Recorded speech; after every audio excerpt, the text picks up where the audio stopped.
Hi, grade 6 students. How are you? Okay, I hope you're fine and safe. So, before we start this day, please let us have a prayer. Okay, in the name of the Father, the Son, and the Holy Spirit. Amen. Lord, thank you for um, the blessing. Thank you for guiding us. Please help us to listen and study well about our topic for today, which is word word problem involving ratio and proportion.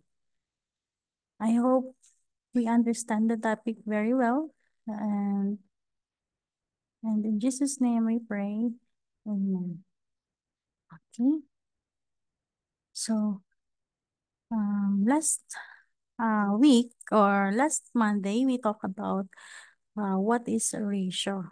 Okay, ratio is about the comparison of two uh, number that contains each other. Okay, so now let's have a word problem involving ratio. Nung last Monday, nag-simplify lang tayo ng ratio, which is the step. Again, what is the step sa pagkuha ng lowest term ng ratio? First, we identify the greatest common factor, and then divide by the both ratio, and then that we can get the lowest term. Okay. So let me share my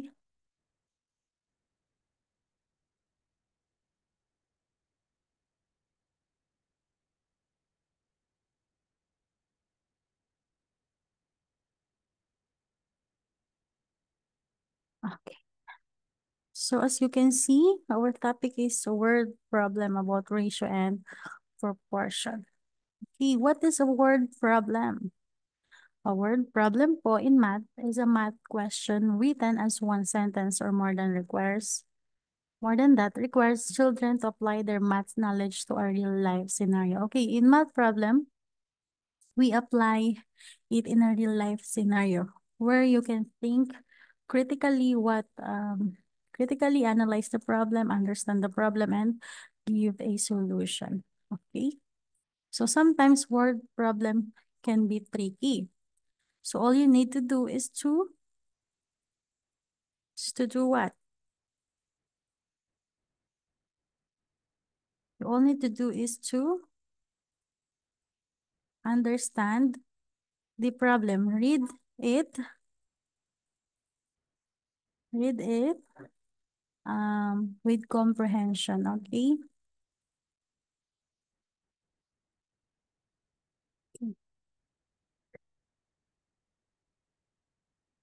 Okay, so I have a question.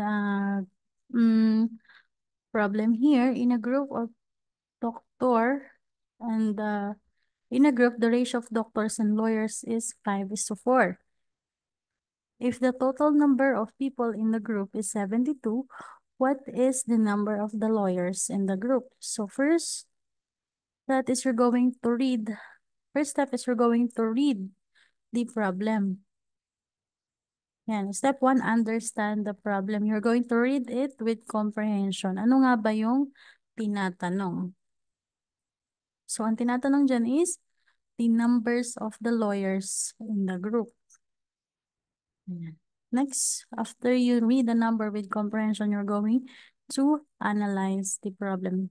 Pwede po kayo dyang mag-take notes. Sabi dyan, the ratio of doctor to lawyer is 5:4. And then equal siya sa 72, which 5 represent the doctors, 4 represent the lawyers, and 72 is the total of doctors and lawyers. Next, after you analyze the problem, ayan, after niyo makuha yung mga malatag yung mga dapat makuha, is you're going to make a plan. Okay? So dyan, let the number of doctors be 5x and the number of lawyers be 4x. Where did we get the 5x? As you can see here, ayan, as you can see here,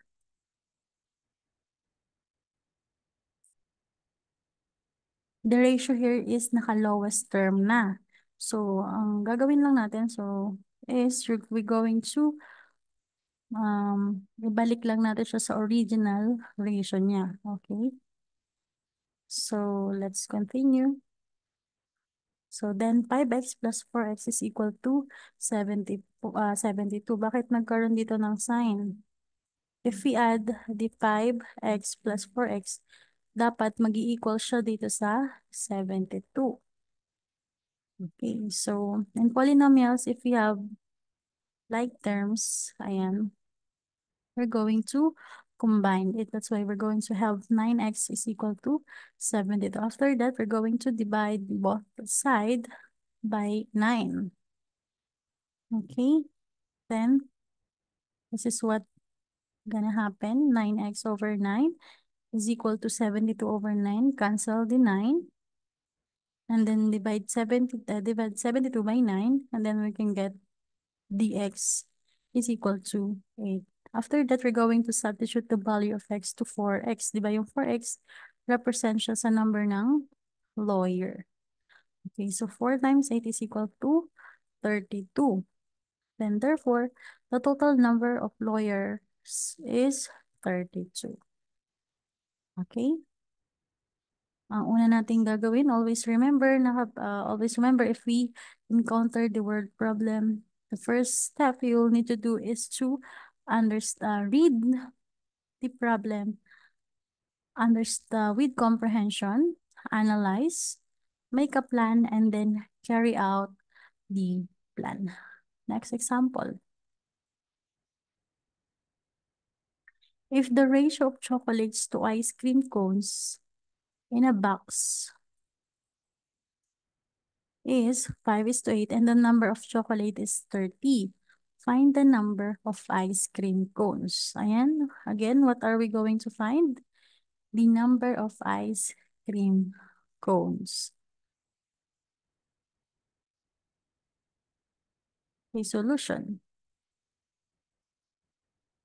Ayan, let the number of chocolates be 5x. We have chocolates here and then ice cream.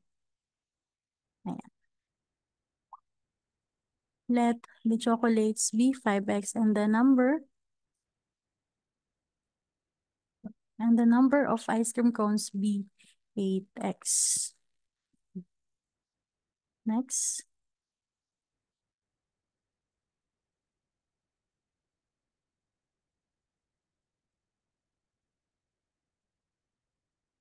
Ayan. So, ang hinahanap lang naman dito is yung number of ice cream cones. So, ang gagamitin lang natin is, we can use the chocolates here, which is the 5x, diba?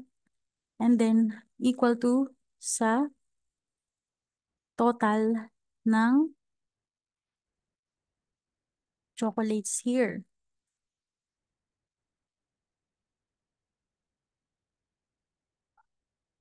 After that, you're going to divide both sides by 5. Okay? As you can see here, ayan, divide both sides by 5, cancel, and then 30 divided by 5 is equal to 6, right? And then after that, we're going to substitute the value of x sa ice cream cones, which is the 8x. So 8 times 6 is equal to 48. Therefore, number of ice cream cones in the box is 48. Ayan. So, ang ginamit natin dito is yung total ng chocolates here. Oh. Ayan. Kasi ang hinahanap dito yung number ng ice cream cones. Next. Another example. In a bag, there are 30 number of toy blocks with alphabets A, B, C, and D written on them. The ratio of blocks A, B, C, D is in the ratio of 4:7, is to 3, is to 1. If the number of A blocks is 50 more than the number of C blocks, what is the number of B blocks? Okay, try to answer for 5 minutes. And then you're going to take a picture of your assignment, take a picture of your activity and then send to the GC. Okay? I'm waiting for your activity.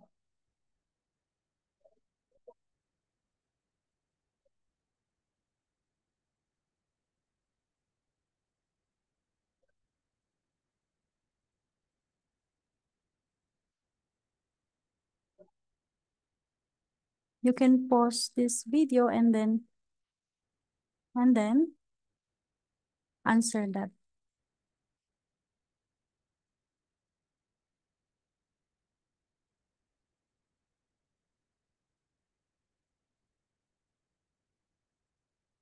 Okay, so let's have the solution. Let the number of the blocks A, B, C, D be 4x.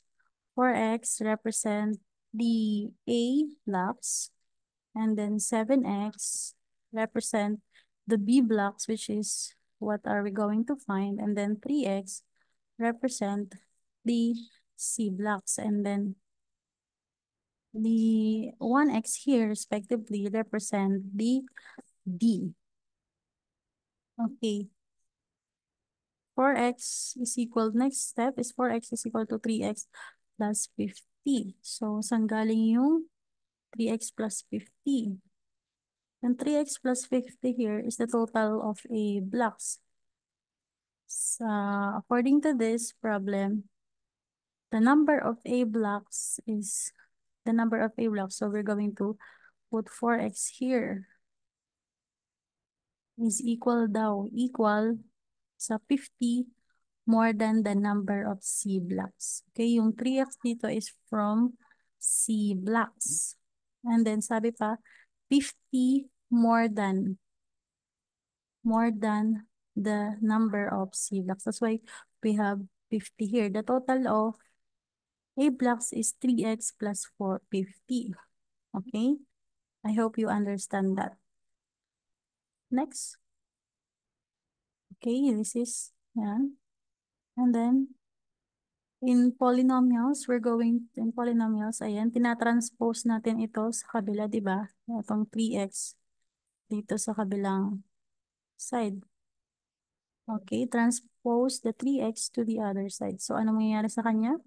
Magiging 4x minus 3x is equal to 50. Kapag itong positive number, if you transpose the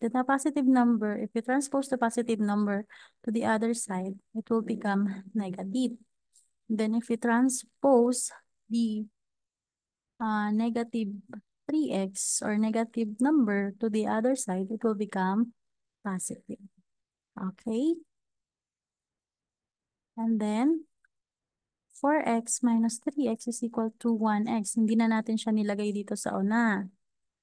Ayan. Kasi pwede naman siyang wala. And then x is equal to 50. After that, substitute the value of 4x. Again, anong dito ang hinahanap natin? Yung number of B blocks. Right? Number of B blocks. That's why we're going to substitute the value of x sa 7x. So the number of B blocks is the value of x is 50. That's why we're going to 7 times 50 is equal to 350. Therefore, the number of B blocks is 350. Okay? Isa pa. In a certain room, there are 28 women and 21 men. What is the ratio of men to women? Ayan, first question natin ay, what is the ratio of men to women? Next question, what is the ratio of women to the total number of people? Okay, dun muna tayo sa first question natin. Solution, men to women. Okay, so we have 21 men, right? So, and 28 women. Ayan. 21 men and 28 women. So we're going to have 21 is to 28. And then after that, we're going to get the lowest term of this 2. Ang gagamitin natin sa kanila is 7. 7 ang kanilang GCF. So 21 divided by 7, 3, and 28 divided by 7 is 4. That's why we have 3 is to 4. After that, we're going to get the ratio of women and total number of people. So sa women, we have 28. And yung 49, saan galing yung 49? Total of men and women. Pinag-add lang natin itong dalawa. Ayan o. Pinag-add lang natin 21. And 21 plus 20, 21 plus 28 is equal to 49. Okay, so after that, di ba ang ratio na nito is 28 is to 49. Kukunin natin siya, lagi natin siyang in-lowest term. That's why we have 4 is to 7. Ang kanilang greatest common factor din is 7. 28 by 7 is 4. And 49 divided by 7 is 7. Okay? That's all. Ayan. So again, what is the... I hope you learn something. Again, let's summarize. Word problem. And this is the problem where the application of numbers are used. And then it can be tricky, so we always need to think critically, okay? And also always remember na when you are dealing with word problems, you're going to read it with comprehension, understand the problem, identify what is the problem, ano yung pinapakuha, ano yung itinatanong, and then analyze. After analyzing, sulat niyo kung ano yung mga kailangan. And then, after analyzing is, you're going to make a plan. Anong solution? What solution you're gonna use?